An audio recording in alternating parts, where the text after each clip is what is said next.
Hello friends, ಪೂರ್ಣ ಪದ್ಮ art and ಡಿಶಸ್ಗೆ ನಿಮಗೆಲ್ಲ ಸ್ವಾಗತ. ನಾನು ನಿಮ್ಮ ಅನ್ನಪೂರ್ಣ ಜಗದೀಶ್.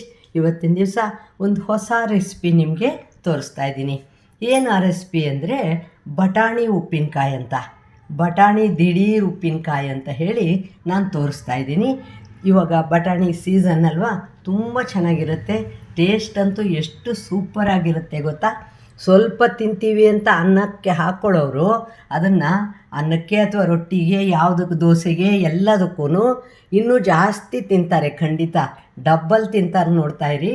ನೋಡಿ, ಇದಕ್ಕೆ ಬೇಕಾಗಿರೋದು ಒಂದು ಬೌಲು ಫ್ರೆಶ್ ಬಟಾಣಿ, ಒಂದು ಸ್ವಲ್ಪ ಈರುಳ್ಳಿ, ಒಂಚೂರು ಕ್ಯಾರೆಟು, ಮತ್ತು ಅದು ಸುಮ್ಮನೆ ಶೋ ಆಗಿ ಕಾಣುತ್ತೆ, ಚೆನ್ನಾಗಿರುತ್ತೆ ಅಂತ ಒಂದು 5-6 ಹಸಿಮೆಣಸಿನ್ಕಾಯಿ, 2 ನಿಂಬೆಹಣ್ಣು, ಖಾರದ ಪುಡಿ, ಕರಿಬೇವಿನ ಸೊಪ್ಪು ಸಣ್ಣಗೆ ಹೆಚ್ಕೊಂಡಿರೋದು, ಒಂಚೂರು ಸಿಪ್ಪೆ ತೆಗೆದಿರೋ ಬಿಳೆ ಸಾಸಿವೆ ಒಂದು ಅರ್ಧ ಸ್ಪೂನು, ಮತ್ತು ಅರಿಶಿನ ಪುಡಿ, ಉಪ್ಪು, 1 ಸ್ಪೂನ್ನಷ್ಟು ಸಾಸಿವೆ.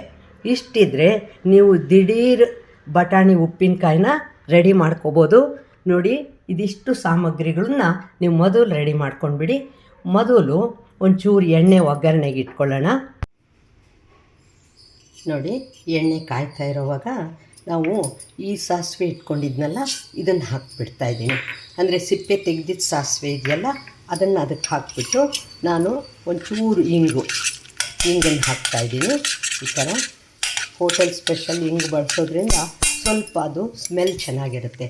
ನೋಡಿ, ಈ ಥರ ಸಾಸಿವೆ ಪಟ್ಪಟ ಅಂತ ಇರುತ್ತಲ್ವ, ಅದು ಆವಾಗ ನೀವು ಈ ಈರುಳ್ಳಿ ಹಾಕ್ಕೊಂಡ್ಬಿಡಿ. ಈರುಳ್ಳಿ ಬೇಡ ಅನ್ನೋರು ಬಿಡ್ಬೋದು, ಆದರೆ ಇದು ತುಂಬ ಚೆನ್ನಾಗಿರುತ್ತೆ ಟೇಸ್ಟು, ಅದಕ್ಕೋಸ್ಕರ. ಮತ್ತು ಇದು ಹಾಕಿ ಕೂಡಲೇ ನೀವು ಬಟಾಣಿ ಹಾಕ್ಕೊಂಡ್ಬಿಡಿ. ತುಂಬ ಬೇಯಿಸ್ಬೇಡಿ ಯಾವುದನ್ನು. ಮತ್ತು ಇದು ಅಷ್ಟೇ, ಕ್ಯಾರೆಟ್ ಇತ್ತಲ್ಲ, ಇದು ಅಷ್ಟೇ ಕಲರ್ಫುಲ್ಲಾಗಿರುತ್ತೆ ಅಂತ ಹೇಳಿ ಹಾಕ್ತಾಯಿರೋದು. ಇದನ್ನು ನೀವು ಚೆನ್ನಾಗಿ ಒಂದು ಸ್ವಲ್ಪ ಕೈ ಆಡಿಸ್ಬಿಟ್ಟು 1-2 ನಿಮಿಷ ಸಾಕು. ಯಾಕೆಂದರೆ ತುಂಬ ಬೆಂದ್ರೂ ಚೆನ್ನಾಗಿರಲ್ಲ ಟೇಸ್ಟು, ಅದಕ್ಕೋಸ್ಕರ ನೀವು ಈ ಥರ ಹಾಕಿಬಿಟ್ಟು ಇದಕ್ಕೆ ಉಪ್ಪು ಹಾಕಿಬಿಡಿ. ಯಾವುದೇ ತರಕಾರಿಗಾದ್ರೂ ಉಪ್ಪು ಹಾಕಿದರೆ ಬೇಗ ಮೆತ್ತಗಾಗತ್ತೆ. ನೋಡಿ, ಉಪ್ಪು ಹಾಕಿದ್ದಾದಮೇಲೆ ಅರಿಶಿನ ಪುಡಿ ಹಾಕಿಬಿಡಿ ನೀವು. ನೋಡಿ, ಆಮೇಲೆ ಈ ಹಸಿಮೆಣಸಿನ್ಕಾಯಿ ನಾನು ಸಣ್ಣ ಕಟ್ ಮಾಡಿ ಇಟ್ಕೊಂಡಿದ್ದೀನಿ, ಅದನ್ನು ಹಾಕಿಬಿಡ್ತಾಯಿದ್ದೀನಿ ಇದಕ್ಕೆ.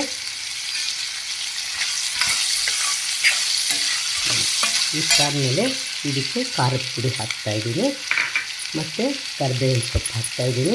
ಕರಿಬೇವಿನ ಸೊಪ್ಪು ತುಂಬ ತಿನ್ನಲ್ಲ ಅಲ್ವಾ, ಅದರಿಂದ ಈ ಥರ ಹಾಕಿದಾಗ ಅದು ತುಂಬ ಚೆನ್ನಾಗಿರುತ್ತೆ. ನೋಡಿ, ನಾನು ಗ್ಯಾಸ್ ಆಫ್ ಮಾಡಿಬಿಟ್ಟಿದ್ದೀನಿ. ಇವಾಗ ಗ್ಯಾಸ್ ಆಫ್ ಮಾಡಿಬಿಟ್ಟು ನಾನು ಚೆನ್ನಾಗಿ ಇದನ್ನು ಮಿಕ್ಸ್ ಮಾಡ್ತೀನಿ. ಉಪ್ಪು, ಖಾರದ ಪುಡಿ ಎಲ್ಲ ಹಾಕಿಬಿಟ್ಟಿದ್ದೀನಿ ಇದಕ್ಕೆ. ಇದನ್ನು ಹಾಗೆ ಒಂದು 5 ನಿಮಿಷ ನೀವು ಒಂಚೂರು ಮುಚ್ಚಿಟ್ಬಿಟ್ಟು ಈ ಸಾಸಿವೆ ಮಾತ್ರ ಇತ್ತಲ್ವ, ಇದನ್ನು ನುಣ್ಣಗೆ ಪುಡಿ ಮಾಡಿಕೊಂಡು ಹಾಕ್ತೀನಿ. ಮೆಂತ್ಯ ಹಾಕೋ ಅವಶ್ಯಕತೆ ಇಲ್ಲ, ಯಾಕೆಂದರೆ ಮೆಂತ್ಯ ಬೇರೆ ಥರ ಸ್ಮೆಲ್ ಬಂದುಬಿಡುತ್ತೆ. ಅಕಸ್ಮಾತ್ ಇದು ನಿಮಗೆ ಮಿಕ್ರೂ ಪಲ್ಯಗಳಿಗೆ ಎಲ್ಲ ಕೂಡ ಒಂದೊಂದು ಸ್ಪೂನ್ ಹಾಕಿದರೆ ತುಂಬ ಚೆನ್ನಾಗಿರುತ್ತೆ. ಸಾಂಬಾರ್ಗೆ ಹಾಕ್ಕೊಂಡ್ರೂ ಕೂಡ ತುಂಬ ಚೆನ್ನಾಗಿರುತ್ತೆ. ನೋಡಿ, ಇದನ್ನು 5 ನಿಮಿಷ ನಾನು ಮುಚ್ಚಿಟ್ಬಿಟ್ಟು ಈ ಸಾಸಿವೆ ಇದೆಯಲ್ಲ ಇದನ್ನು ಪುಡಿ ಮಾಡಿಬಿಟ್ಟು ಹಾಕಿಬಿಡ್ತೀನಿ. ಮಿಕ್ಕಿದ ಯಾವ ಇಂಗ್ರೀಡಿಯೆಂಟ್ಸು ಇಲ್ಲ, ಎಲ್ಲ ಹಾಕ್ಕೊಂಡ್ಬಿಟ್ಟಿದ್ದೀನಿ. ಇಳಿಸಿದ ಮೇಲೆ ಸಾಸಿವೆ ಪುಡಿನೂ ಹಾಕಿದ ಮೇಲೆ ನಾನು ಇದು 2 ನಿಂಬೆ ರಸನ ಇದಕ್ಕೆ ಹಾಕ್ತಾಯಿದ್ದೀನಿ. ನೋಡಿ, ಎಷ್ಟು ಕಲರ್ಫುಲ್ಲಾಗಿ ರೆಡಿಯಾಗಿದೆ.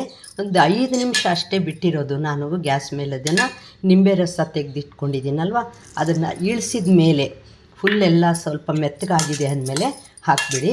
ಇದೊಂಥರ ಇಂಗ್ರೀಡಿಯೆಂಟು ತುಂಬ ಚೆನ್ನಾಗಿರುತ್ತೆ. ನಿಂಬೆ ರಸ ಹಾಕಿಬಿಟ್ರೆ ಕಾಳಂತೂ ಆಮೇಲೆ ನೀವು ಅಂದ್ಕೊಳ್ತೀರ ಮಿಕ್ರೆ ಅಂತ ಹೇಳಿ, ಅದು ಮಿಕ್ರೆ ಅಲ್ವ ನೀವು ಆಮೇಲೆ ಯೋಚಿಸೋದು. ಹಾಗೆ ಜಾಸ್ತಿ ಮಾಡಿಟ್ಕೊಂಡ್ರೆ 1 ವಾರ ಅಂತೂ ಚೆನ್ನಾಗಿರುತ್ತೆ. ಆದರೆ ನೀವು ಅದು ಇರಲ್ಲ ಅಷ್ಟೇ, ಯಾಕೆಂದರೆ ಸ್ವಲ್ಪ ತಿನ್ನೋರು ಜಾಸ್ತಿನೇ ತಿಂತಾರೆ ಮತ್ತು ಬರೀದು ಕೂಡ ತಿಂದ್ಬಿಡ್ತಾರೆ. ಬಟಾಣಿ ಅಷ್ಟು ಒಂಥರ ಉಪ್ಪು, ಖಾರ, ಹುಳಿ ಎಲ್ಲ ಸೇರಿಕೊಂಡು ಅಷ್ಟು ಟೇಸ್ಟಿಯಾಗಿರುತ್ತೆ.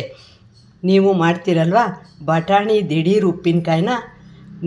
ಇನ್ನೂ ತನಕ ನನ್ನ ಚಾನಲ್ಗೆ ಸಬ್ಸ್ಕ್ರೈಬ್ ಮಾಡ್ಕೊಳ್ಳೋದೇ ಹೋದರೆ ಸಬ್ಸ್ಕ್ರೈಬ್ ಮಾಡ್ಕೊಳ್ಳಿ. ಲೈಕ್, ಶೇರ್, ಕಾಮೆಂಟ್ ಮಾಡೋದನ್ನು ಮರಿಬೇಡಿ. ಇದೇ ವಿಡಿಯೋನ ಇನ್ಸ್ಟಾಗ್ರಾಮ್ ಮತ್ತು ಫೇಸ್ಬುಕ್ಕಲ್ಲಿ ಕೂಡ ಫಾಲೋ ಮಾಡಿ, ಕಾಮೆಂಟ್ ಮಾಡಿ, ಶೇರ್ ಮಾಡಿ, ಸಬ್ಸ್ಕ್ರೈಬ್ ಖಂಡಿತ ಮಾಡ್ಕೊಳ್ಳಿ. ನಮಸ್ಕಾರ.